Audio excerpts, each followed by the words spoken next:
So you may be wondering what's going on. Well, let me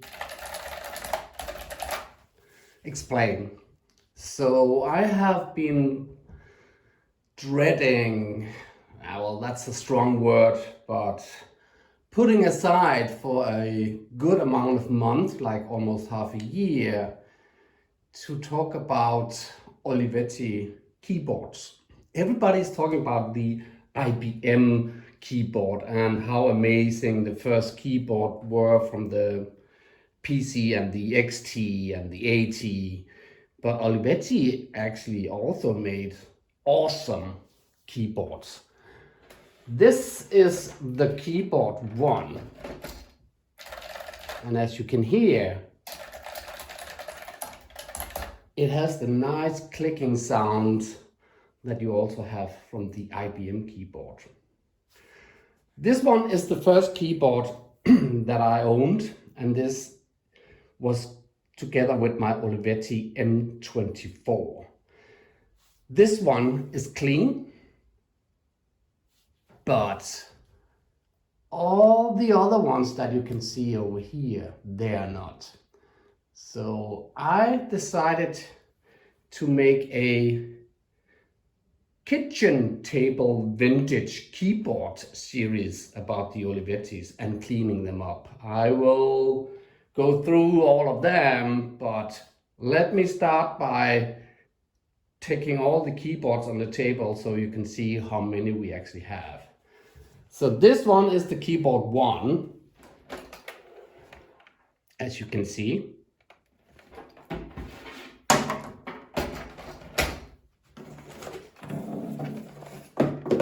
This one is the keyboard 1, 2, dirty, extremely. So this needs to be cleaned. Well, all of them needs to. So this is then the keyboard 2. As you can see, the difference is that the function keys are up here and there are 18 of them. And we now have arrow keys here.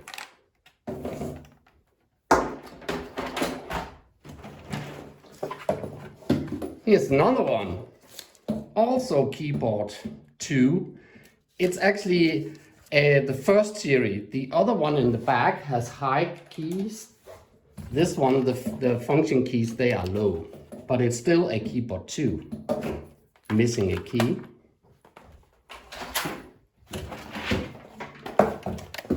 Another keyboard 2.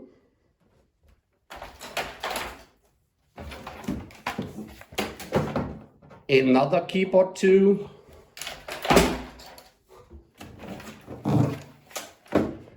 Another keyboard 2.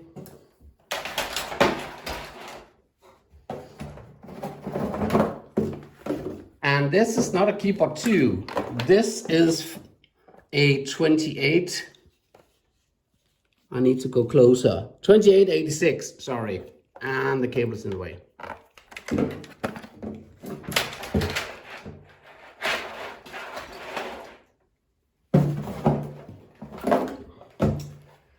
This is the same, also 2886.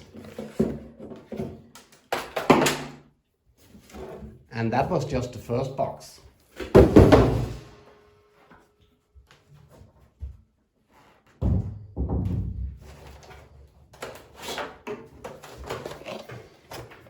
This one. This is the ANK 25102. This one is the keyboard that I repaired with the cable. So this one is actually also clean.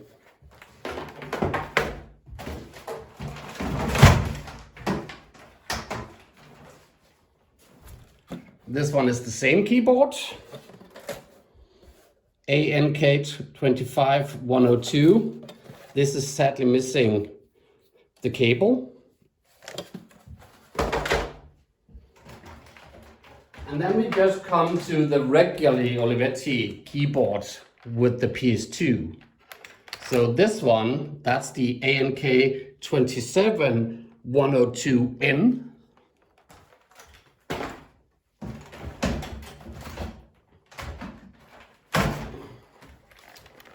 Another one,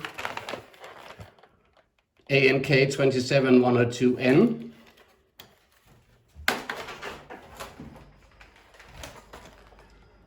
Yet another one, ANK 27102N.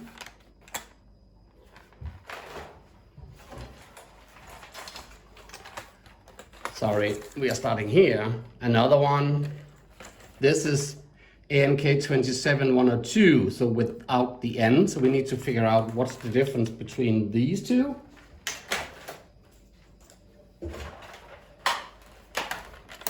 Another PS2. ANK 27102N. And the last keyboard in my piles of keyboards, also PS2, and yes, ANK 27102. So it's a bunch of keyboards that needs to be cleaned.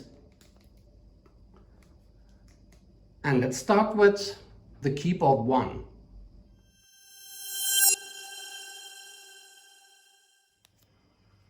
So a total of 17 keyboards we need to go through. I won't do 17 in one take. I'm not that crazy. Just do one. So let's remove all the other ones and let's focus in on this keyboard number 1. Just to give you a bit of a close-up so you can see that it's a bit dirty, it's gray, dusty, and we need to clean it. So if I move it around, I'll come back to the functions, for instance, of the stands like here. So let me just remove everything, get this keyboard on the table and mount the camera so we can have a look at this and wash it, clean it and test it.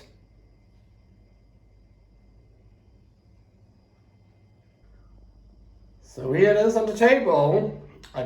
Before we start cleaning it, I just wanted you to see the other keyboard, which is keyboard 2, just so we can have a comparison with the two ones. So if I zoom out a little bit, as you can see, what they did is they made, this is the original, well, they're all original, but this is the first keyboard, the keyboard 1.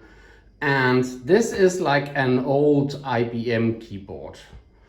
It's the same layout, function key, normal keys, and then numeric and up and down keys over here. So it's like the same thing, but they decided, oh well, they implemented a lighting so you can see when you have num lock on and when you have caps lock. If we move to keyboard 2, the function keys, they moved away and came up here. Oh, sorry, they came up here, and there are actually 18 function keys. Who would ever need 18 function keys? But that's what they implemented.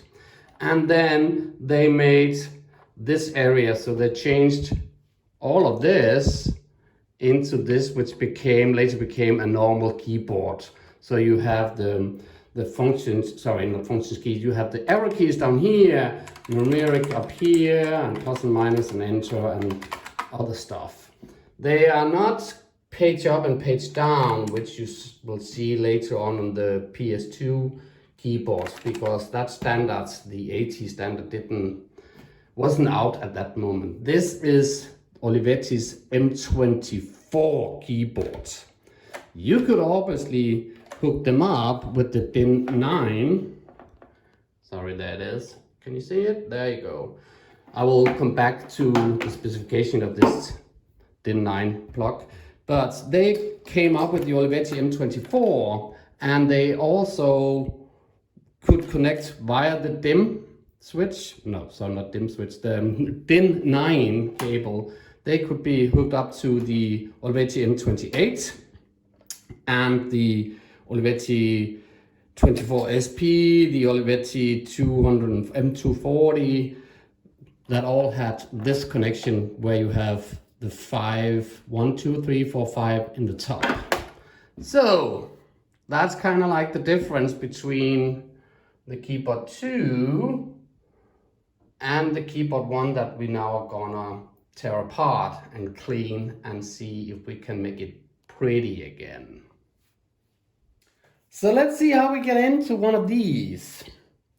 Obviously we'd start by turning it around, and what we then discover is that there are no screws. So we have plastic hinges that we need to pull down, and then we can open it up. So we need to be extremely careful. Sorry about the lighting, it's very bad lighting in here, but we're sitting in my kitchen, right? So we need to be careful how we deal with this. Well, let's try it. I'll take some screwdrivers.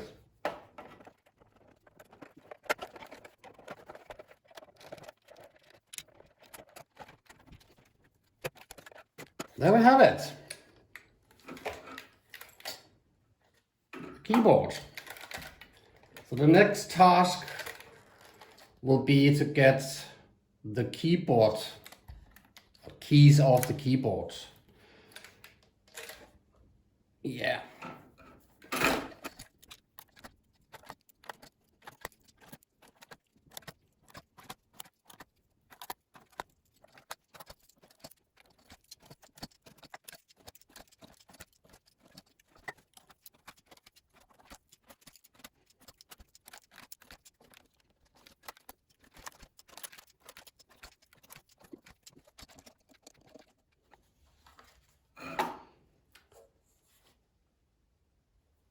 That was it.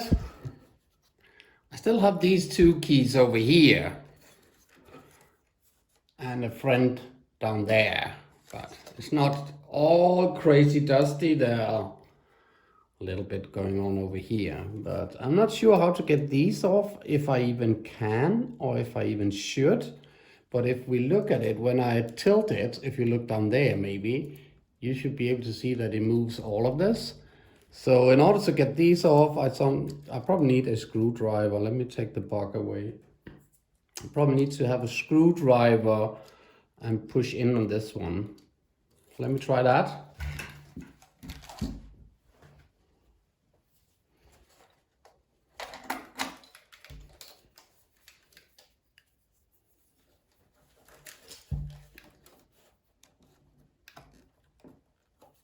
That was the trick.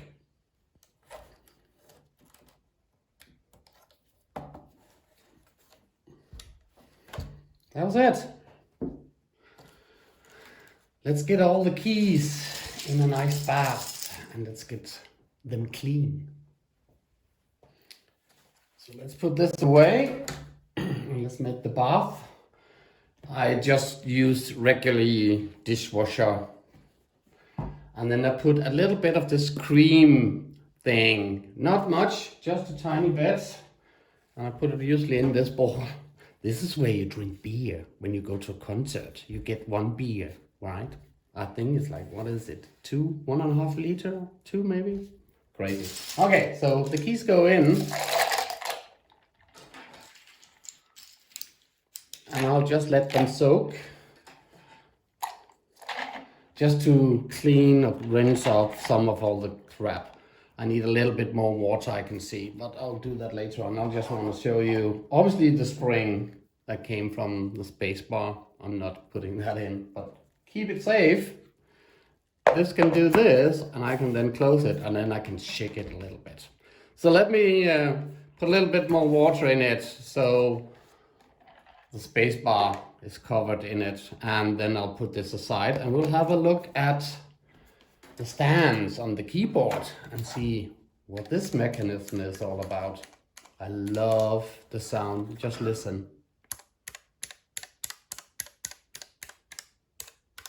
Loving it.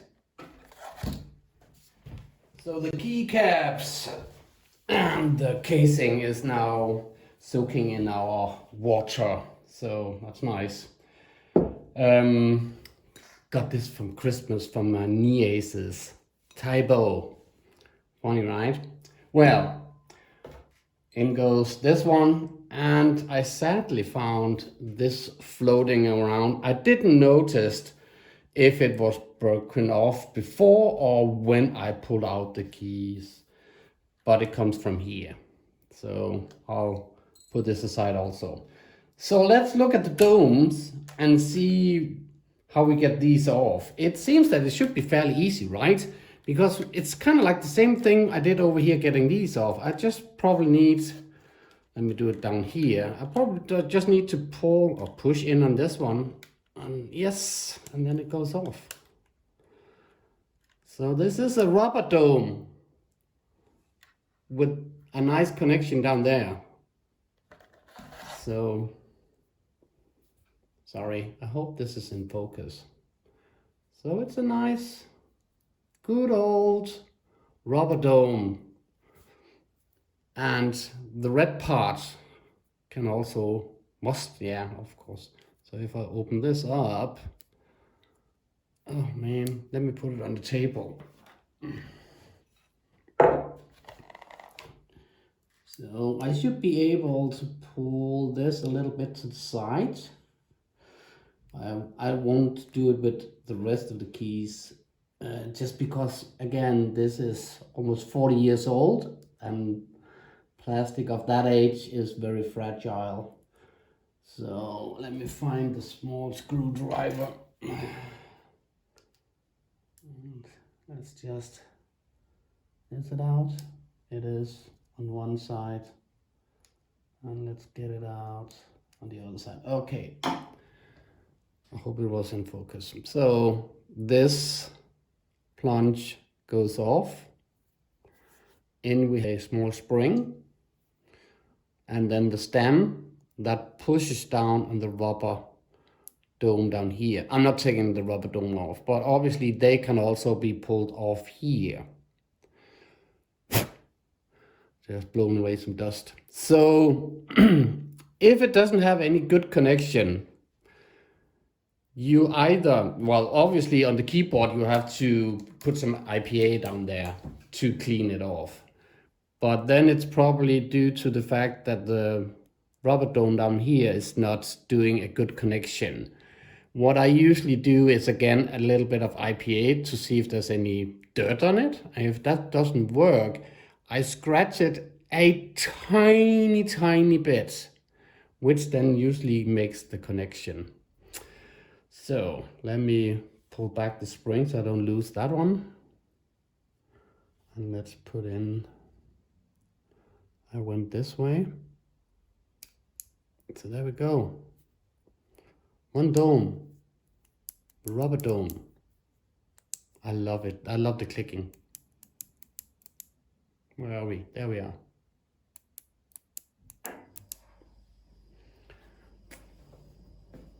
So let me continue pulling out all the other ones so we can get a better view of it, and then I can clean this. I cleaned the other keyboard one, so I actually know that it's not needed, because what we actually just need to do is to screw off this board, and then the keycaps, they will be sticked to the metal plate. So it's actually easy just to do that and clean them off. But, well, no, you know what? I'm not gonna do that. I'm gonna take them all off because I just want this to be cleaned. It's easier to clean all around it. So let me do that.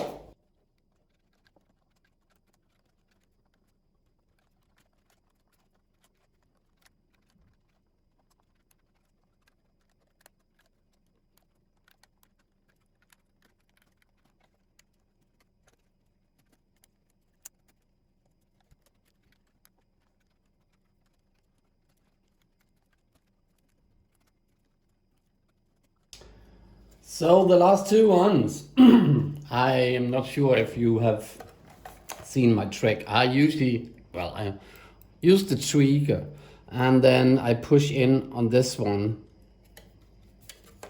This is hard. I push in on this tiny thing and then I can move it a little bit up, and when I hold my thumb so it doesn't fall back, and then on the other side I push it in and push it up. So there's just a lot of them. It's not that difficult. It just takes time, right? So they're all out. Let me just take them a little bit away. They just need to be dusted off. There we go. And then I feel that we need to attack the keyboard to get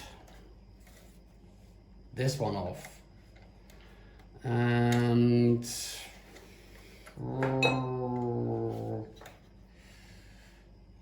can't really remember how I did the last time, but these two need to go off. Where are we? There we are. These two needs to be taken off.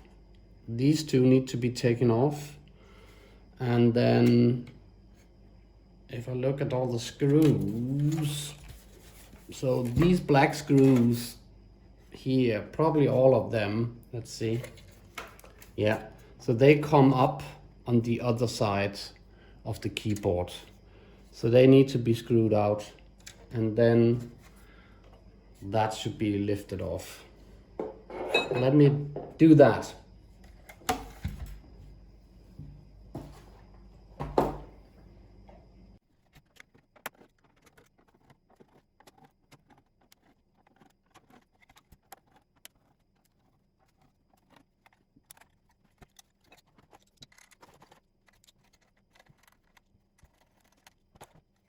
That should do the trick, right?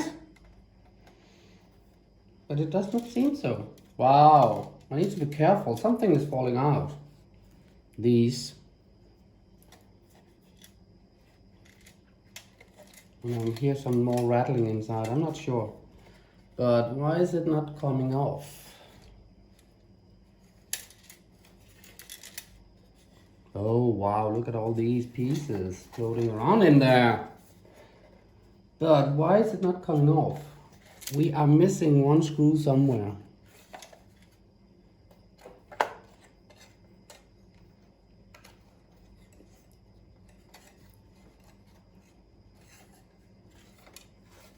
Oh, I see. Okay. So there's also this one there.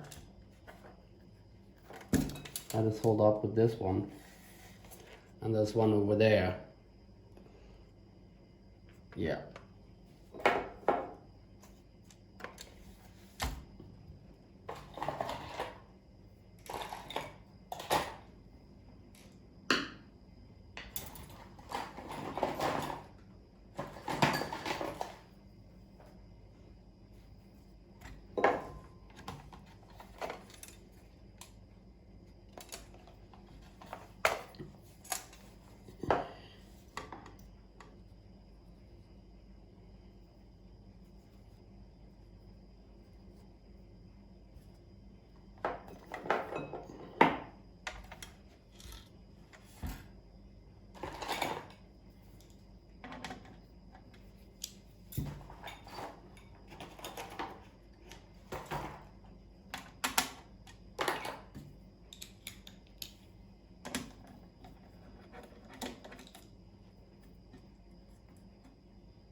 It should be possible now to pull it off, but it's not.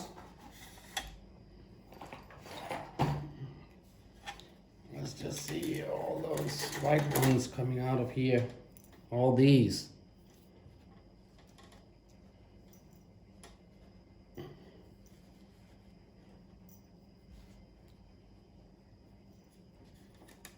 Okay.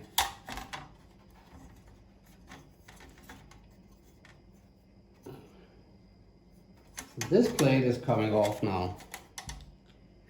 I just need the last screw over here. That's the cooling plate, I assume.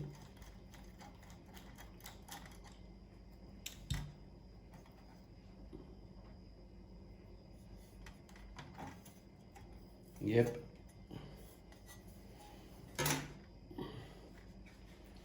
And then let's see.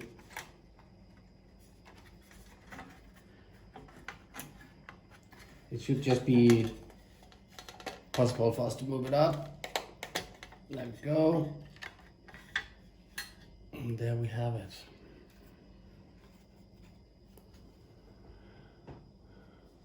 Sorry for the light flicking, but again, we're in my kitchen and the lighting is really bad in here.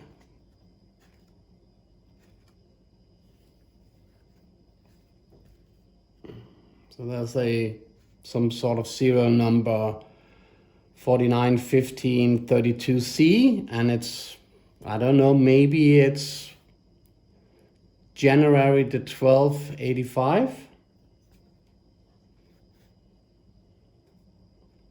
Okay. So I just need to clean this really, no pressure, no nothing, just very, oh man, so many pieces out here. So let me just do that. I'll just clean it off. They're called vatrondeller here in Denmark. I will assume these are cotton balls, flat cotton balls, I'm not sure. So what I do is I spritz a little bit of IPA and then very gentle, I just, well, it is not clean, oh sorry, it's not clean. The other side, the other side.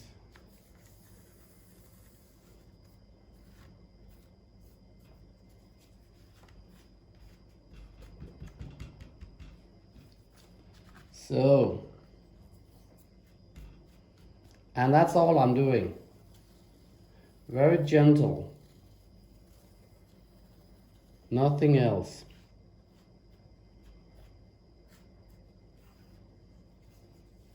But it was dirty.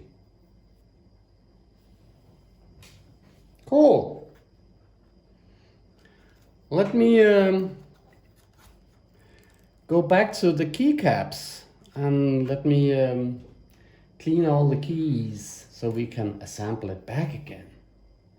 So whilst they now are drying off,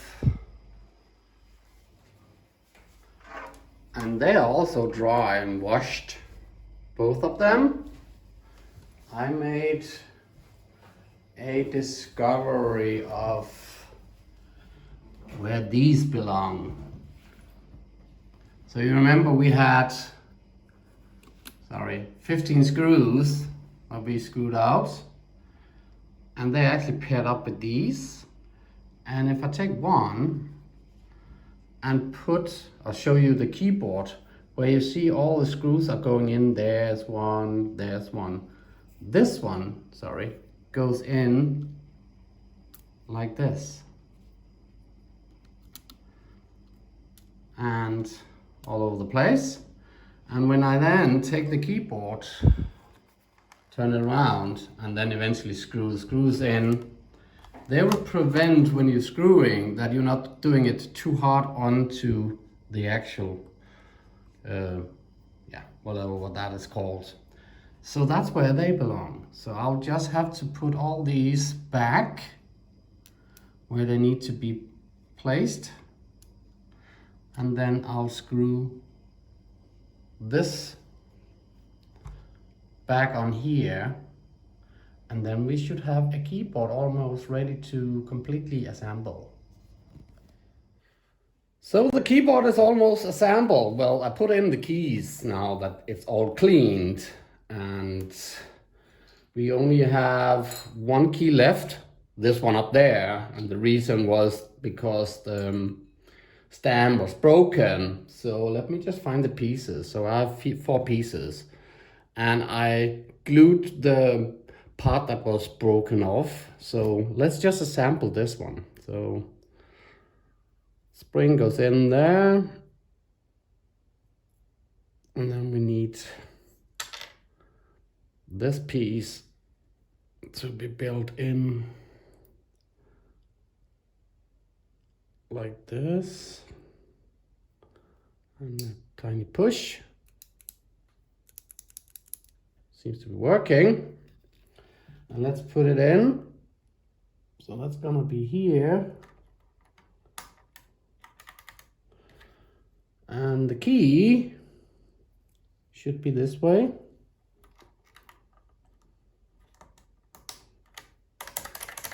Oh, wonderful. So the last thing is just this piece. There's no screws. There are no screws. So let's just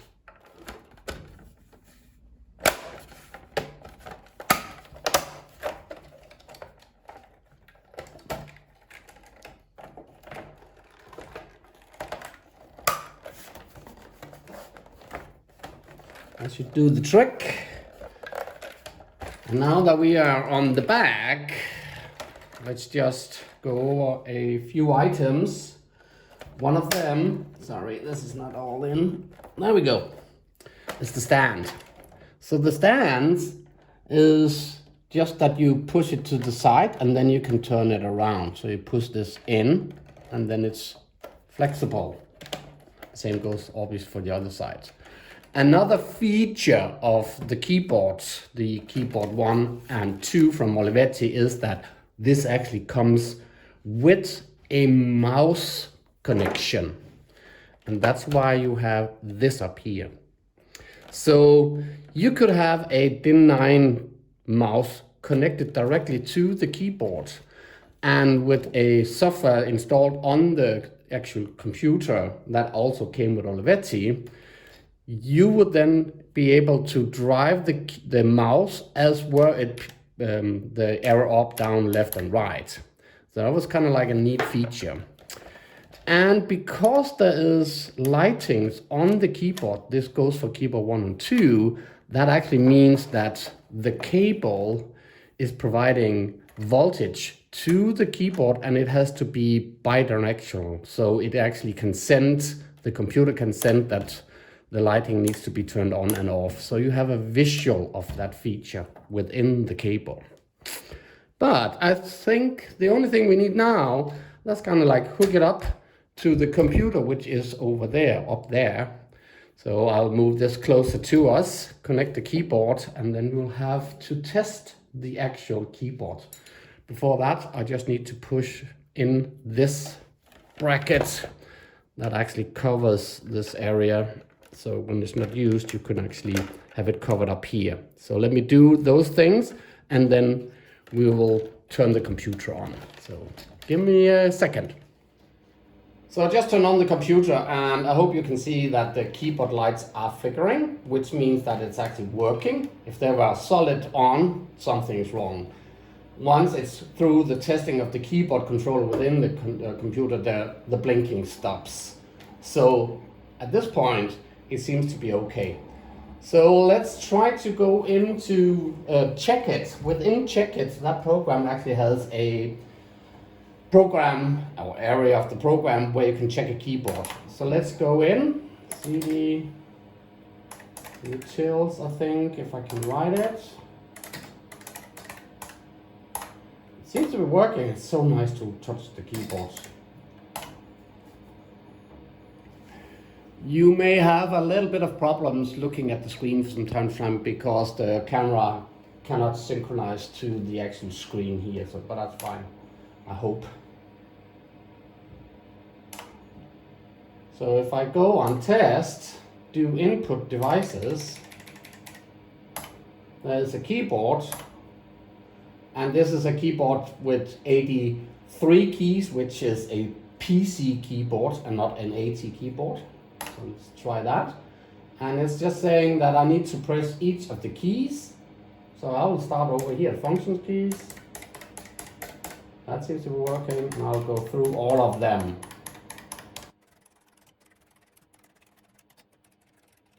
All done. So all the keys are working without any problems at all. Perfect. So what's up next? Well, we'll do the same on the keyboard too, right? But that's next episode. Thank you for watching my vintage keyboard on my kitchen table. And give me a thumbs up if you liked it, or that one. And please do subscribe if you want to get notified when I produce new videos. Thank you very much. My name is Taibo. See you soon.